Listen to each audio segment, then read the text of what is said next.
There are two kinds of memory. You remember I was telling you about touching the roof, right? Nobody is having height to touch even this roof, but anybody can touch any roof, not necessarily this roof, any roof.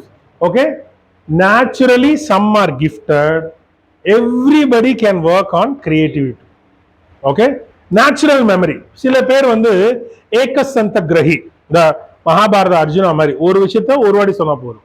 ஏகம், ஒரே ஒரு வாட்டி விஷயம் சொன்னா போதும்.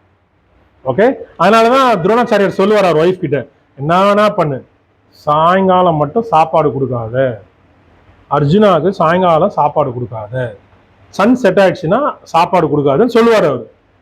இவங்க ஒரு நாள் சாப்பாடு வைப்பாங்க, அவர் பிராக்டிஸ் பண்ணிட்டு இருப்பாரு.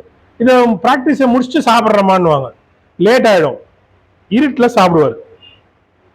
சரியா, அடுத்த நாள் வந்து டெமோ பண்ணுவார் அவர் குருவுக்கு, கண்ணை மூடிக்கிட்டே என்னால் அடிக்க முடியும், கத்துக்கிட்டாங்க. எப்படின்னு கேட்பார். இருட்டில் கை ஒர்க் ஆகுது, அப்போ சாப்பிட முடியும்னா இருட்டில் என்னால் எய்ம் பண்ணி அடிக்க முடியும்ல. ஸோ அவரால் கண்ணை மூடிட்டு அடிக்க முடியும். ஏகசந்த கிரகி, ஒரு வாட்டி சொன்னா போதும்.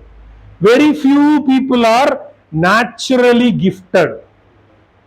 நம்மள மாதிரி எல்லாருமே we have to work on our creative memory. மேக்ஸ்ல you will learn both. நேச்சுரலா எப்படி மெமரி இம்ப்ரூவ் பண்றது அதையும் பார்க்க போறோம். கிரியேட்டிவ் இஸ் அன்லிமிட்டெட், ஓஷன் மாதிரி அது. அதுல few techniques we are going to see. Okay, but I am repeating, we will feed people who can digest whatever we have learned. I want you to implement. Next class I want to spend time ask you how you have implemented, what is your observation. Okay, and one more information I want